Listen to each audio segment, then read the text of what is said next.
See this one here?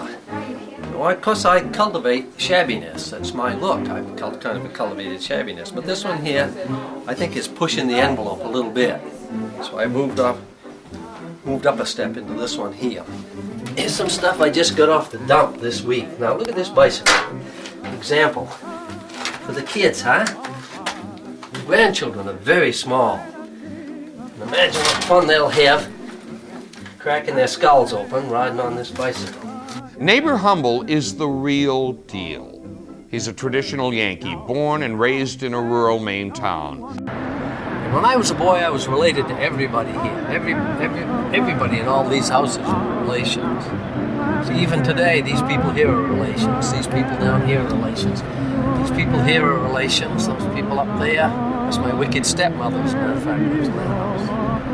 Wasn't Humble's show canceled because he made some remark criticizing the Bush administration? Not exactly, but let me back up a little. Humble, who's 71 years old, has been doing his radio show for 30 years. He is a man of many talents. He knows how to start a Model T.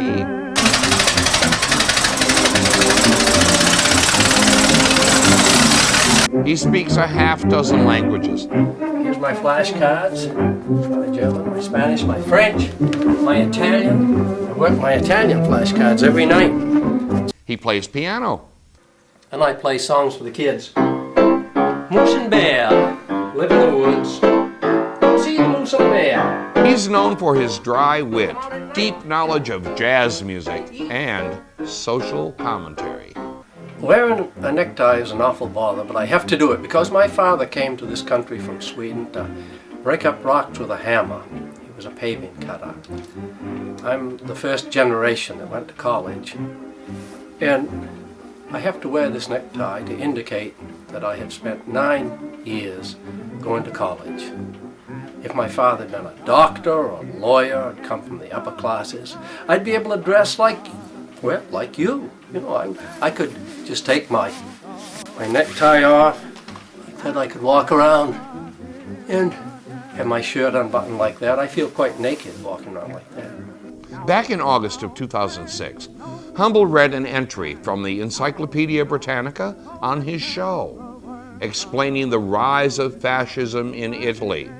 He soon received this ominous letter from Maine Public Broadcasting, the network hosting his program. You will not introduce your own or others' political thoughts, ideas, expressions, writing, or thinking, which clearly can be perceived as endorsing, dismissing, or taking a stand on controversial issues. This note came from Charles Beck, Vice President of Maine Public Broadcasting. He's the character who canceled Humble's show. I was supposed to go quietly. The letter said, if you tell anybody about this, you're history, you're gone. I didn't tell anybody for 3 months. Outside of 2 or 3 top people in the state, I told them what was going on. They knew what was going on. But one day, the Christian Science Monitor did a feature on me. And they sent 2 guys all the way to Florida to interview me. One was a writer, and the other one had a camera. He put the camera on me for 2 days. And on the second day I cracked, I finally said to the guy, yes, I've been censored by Maine Public Radio. Went out in the Christian Science Monitor. Everybody in the United States now had access to the fact that the humble farmer had been censored on Maine Public Radio. I thought public broadcasting was supposed to be more thoughtful and liberal than the mainstream media. And the only thing that you see on public radio or public television now that would indicate that they are leaning to the left, that's just a facade for what's really going behind the fascists who are running it from in behind. The guys that are pulling the strings. They're still fooling the liberals.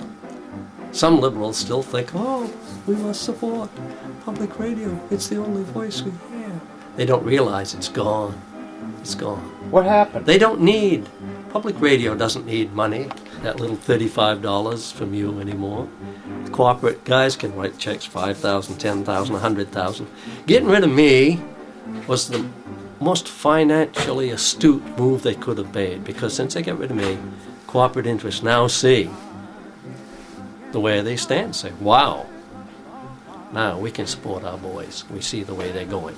This is the most crucial challenge that any of us have ever faced, and it's happening in our lifetimes. Some critics have called Gore alarmist, as in this ad released by the Competitive Enterprise Institute, a Washington think tank. Carbon dioxide.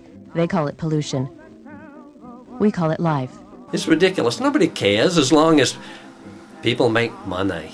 One of the most impressive things I heard about the whole way the thing works was from Kurt Vonnegut.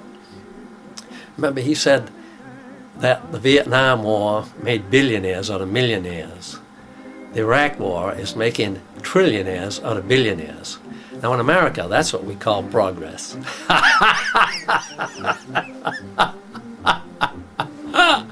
You got to laugh at it. You got to. They are so bad. Like Carolyn Shute said, no matter how paranoid you are, what they're actually doing is really worse. I discovered years ago when I lived alone that if you don't track dirt into your house, you never have to clean it. So I lived here alone for 20 years, between the ages of 34 and 54. And once a year, I'd have a girl come in and vacuum the floor. Sometimes she'd stay for 3 years. Humble's fans, even people who disagree with his politics, are still fighting to get him reinstated. You put the philosophy books right by the door. That's the last thing people see when they go out is John Locke, Aristophanes, Bertrand Russell. That's the last impression they have of the humble farmer. By the way, if any of you out there want to help Humble's cause, contact MPBN and tell them to bring back Humble, or give Charles Beck the boot, or both.